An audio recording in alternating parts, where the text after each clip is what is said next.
నమస్తే, welcome to Andhraprabha. నేను తేజస్వి. ఎన్నికలకు సమయం సమీపిస్తుంటే సిక్కోలు టీడీపీ విభేదాలు ఎక్కువవుతున్నాయి. అధినేత చంద్రబాబు రా కదలిరా అంటూ భారీ బహిరంగ సభలతో కేడర్లో ఉత్తేజం తెస్తుంటే స్థానిక నేతలు నడి రోడ్డుపైనే బల ప్రదర్శనలకు దిగుతున్నారు. టీడీపీకి చావో రేవో తేల్చుకోవాల్సిన ఎన్నికల్లో ఈ గ్రూప్ ఫైట్ ఆసక్తికరంగా మారింది.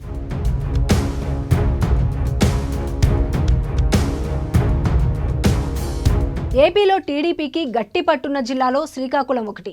పార్టీ ఆవిర్భావం నుండి జిల్లాలో టీడీపీ ఆధిపత్యం కొనసాగుతూనే ఉంది.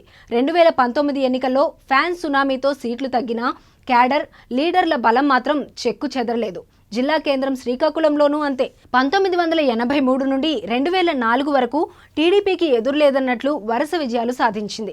2004, 2009లో కాంగ్రెస్ హవాలోనూ, గత ఎన్నికల్లో వైసీపీ గాలిలో శ్రీకాకుళంలోనూ టీడీపీకి ఓటమి తప్పలేదు. ఈ పరిస్థితుల్లో మరికొద్ది రోజుల్లో జరగాల్సిన ఎన్నికలను టీడీపీ సవాల్గా తీసుకుంది. గతంలో ఎప్పుడూ లేనట్లు ప్రస్తుతం సిక్కోలు టీడీపీలో వర్గ విభేదాలు ఎక్కువైపోయాయి. ఈ నియోజకవర్గంలో మాజీ మంత్రి గుండా అప్పల సూర్యనారాయణ, ఆయన సతీమణి మాజీ ఎమ్మెల్యే గుండా లక్ష్మీదేవి ఆధిపత్యమే ఇన్నాళ్లు కొనసాగేది. కానీ ఇప్పుడు వారి నాయకత్వానికి యువనేతల నుండి సవాల్ ఎదురవుతోంది. మాజీ మంత్రి అప్పల సూర్యనారాయణకు వయోభారంతో ఆయన స్థానంలో లక్ష్మీదేవికి 2014, 2019 ఎన్నికల్లో పోటీకి నిలిపింది టీడీపీ అధిష్టానం. అయితే ఈసారి ఆమెకు పోటీగా టీడీపీ రాష్ట్ర అధ్యక్షుడు అచ్చెన్నాయుడు వర్గానికి చెందిన సర్పంచ్ల సంఘం జిల్లా అధ్యక్షుడు గొండు శంకర్ టికెట్ ఆశిస్తున్నారు.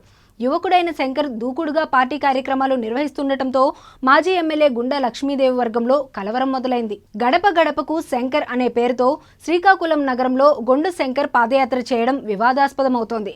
నియోజకవర్గ ఇన్ఛార్జ్, శ్రీకాకుళం పట్టణ, మండల పార్టీల అధ్యక్షులు ఎవరూ లేకుండా పార్టీ కార్యక్రమం ఎలా నిర్వహిస్తారని శంకర్ను నిలదీస్తున్నారు నేతలు.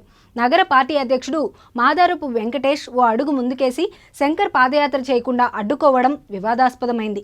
ఇరు వర్గాలు బాహాబాహికి దిగడంతో పార్టీ పరువు బజార్న పడుతోందని కార్యకర్తలు ఆగ్రహం వ్యక్తం చేస్తున్నారు.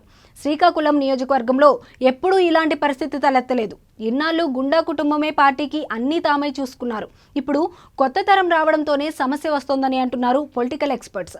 ఎన్నికల వేళ ఈ ఆధిపత్య పోరుకు ఫుల్ స్టాప్ పెట్టకుంటే తగిన మూల్యం చెల్లించుకోక తప్పదని హెచ్చరిస్తున్నారు కార్యకర్తలు.